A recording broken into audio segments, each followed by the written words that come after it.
Today, Imelda Salceda and I are in the studio to talk about Pro1 call centers and just how it started. And I thought Imelda is the perfect person to tell the story. And I'll go into some of how it's related to Newport Med, just so that everyone understands. In Newport Med, it is our sister company. And Newport Med is an owner along with Imelda. And so together we partnered and started Pro1 call centers. And I just thought it'd be great for Imelda to kind of tell the story. And so Imelda, why don't we go back to before Pro1 was in existence? You convinced me to do something that I was completely against, but we were stuck. If I remember right, we were just stuck where we needed more bilingual patient reps. And so it was literally right when the pandemic started. Everyone was faced with staffing challenges. We weren't immune to that. We also were facing our own challenges. A lot of people were looking for remote work, unable to come to the office due to the pandemic. Therefore, we decided we needed to look for other options. One of the ideas that I had was to use a company out of Mexico that had bilingual agents. I was familiar with the company and decided that it would be a good option for us to try. Came to you, talked to you about the company. They were very good when we utilized them at the previous company I was at. But what I found myself doing was training their staff up all the time. And so what was happening is we would train their staff up and then they would move their staff on to other accounts. So then that's when I said, so I remember I was very worried about nearshoring in the first place, right? Especially patient reps. But you kept your finger on the pulse of everything that went on, and the other things that you had accomplished leading up to that. I knew if it was going to work out, you needed to oversee it.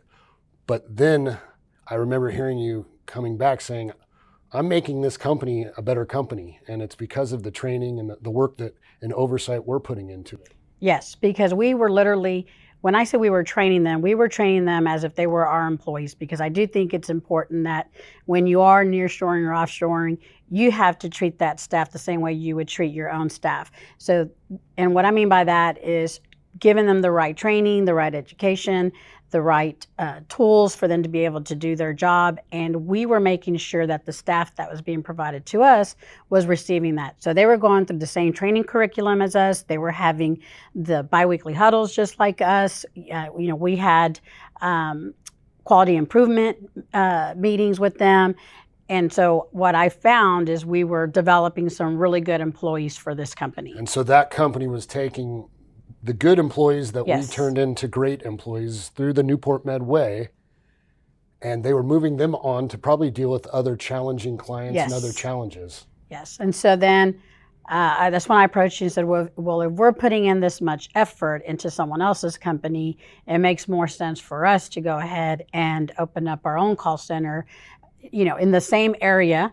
And I wanted it to be in the same area for a couple of reasons. One, I was familiar with the area. And two, because I knew that the population in Monterey were all, most of the people there know English. They either went to school, learned English, or maybe at one point or the other lived in the States.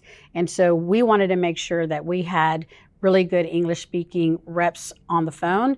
And I was familiar with the area, and I wanted to continue with that population of candidates taking, on these roles for patient reps. So the convincing happened. The other part is knowing you and your heart, and we mentioned this before, but being a heavy lifter. Yeah. Where when you set your mind to something, you will do anything and everything required to make it come to fruition. And so Pro1 call centers, POCC was born. Yes. And immediately it was successful. Yes. And so think about it. We actually were using that other company around March, and I think we kept them for about 6 months. I went to Mexico, did my research, and we had our first staff by that following March. So March 2021, we had our first group of staff, and we have grown significantly since then. And not only offer patient billing service reps, but we've expanded our services to other things such as scheduling. And I see a lot of more opportunities right around the corner for us as well. Yeah, absolutely. And it has been interesting because patient services is not something that you really get compliments from a client on. Normally, when you do a good job, you hear nothing. But we have gotten a few clients to compliment the encounters they've had with our agents, and we've also had a few complaints, which is normal. But because we go the extra mile, we record any and all conversations that are being had. We've been able to share those conversations with the clients and let the clients decide for themselves if that complaint was valid. And several times we've had the client call us back and tell us, I'm sorry, but your agent was amazing, and I'm just going to apologize for the way the patient treated the agent. So it's been a really neat success story. So where do you see the future? I know we got some changes we've been discussing. So I think we have a very sturdy foundation.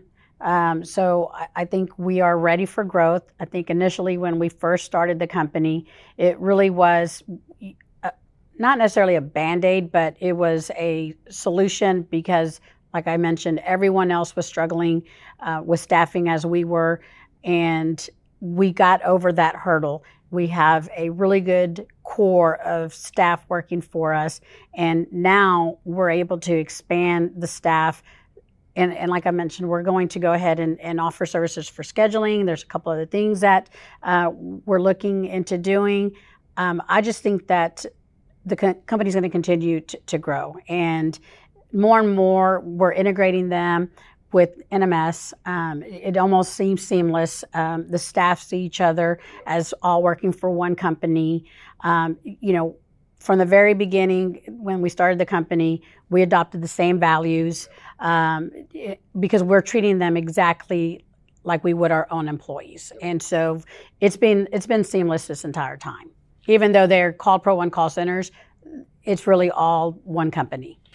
And it was seamless even as a startup, which is not always the case. But Pro1 now, it's 3 years old? So it's no longer a startup or an infant company. It's a toddler company, and it is absolutely walking on its own 2 feet and providing services outside of Newport Med, which was generally why we started it. We knew there was opportunity, and so those opportunities are coming to fruition. For me, the most exciting part is adding another layer of services like appointment scheduling, which is becoming harder and harder here in the States to staff. Yes. One of the things I've been excited about is it's added another layer of services that Newport Med's able to offer to clients, and something that we've never even considered is patient appointment scheduling. So that kind of talk about how that came to fruition. So our name got out there with an association that we're part of. They already are very familiar with Newport Medical Solutions. They knew that we had started a sister company and we were using them for Newport Med clients. And because they trusted Newport Med, they decided to approach us and ask us if we would consider doing other services other than patient billing. And that's how patient appointment started. And actually now we're being recognized for doing a really good job in appointment scheduling, and that side of the business has grown tremendously as well. But I do think it's because of the reputation that we already had established, them knowing that it was part of Newport Medical Solutions, that we trusted to use them for our own clients, then they would trust us too. Melda and I are here in studio talking about kind of the evolution of our nearshore sister company, Pro1 Call Centers. And just thought it would be a great time to remind all of my RCM colleagues that we get to talk about it in greater detail and go through kind of what to look for and what we did and why we did and how we did it. later on this year at the HBMA's annual conference in September. So if you're interested, meet us there, and we'd love to have you hear us and ask us any and all questions you might have. There's some significant advantages of having Yes. a call center, patient-facing agents near shore. Yes, Why absolutely. don't you talk about some of those advantages?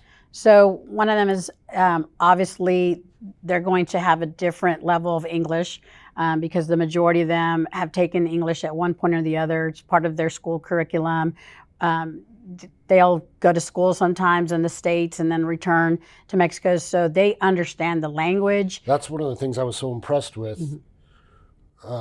Is several of the guys understood the slang that I was using. Yes. Because they've gone to school here in the States and have moved back to be closer to family or for work, or so that was one of the things that I've seen firsthand that I thought, wow, this is good. So culturally, they're very similar, Right. and that really helps. That's a benefit. That's an advantage.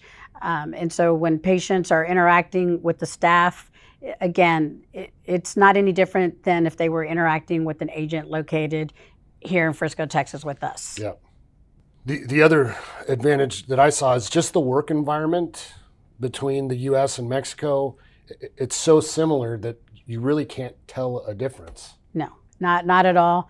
And again, we are training them up like they're our own employees, and so they have the same culture.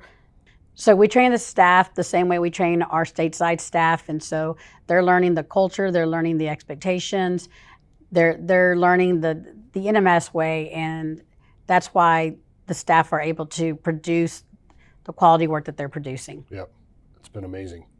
So one of the things that I was so impressed with when I was there, one, I felt like I was with family, and two, I felt like they were family.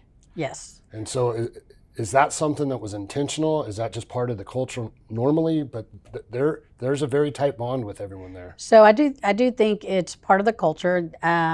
They all seem to get along very well. They treat each other like family. But I also want to add that is one of our core values, and we emphasize the importance of family.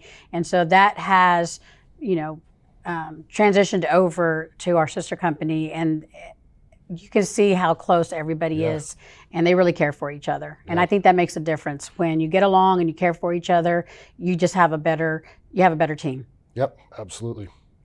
So thanks, Imelda, for just spending some time and giving me a little bit more understanding with Pro1. And we just want the world to know about Pro1. But if you're interested or want any details, we're going to give you our contact information.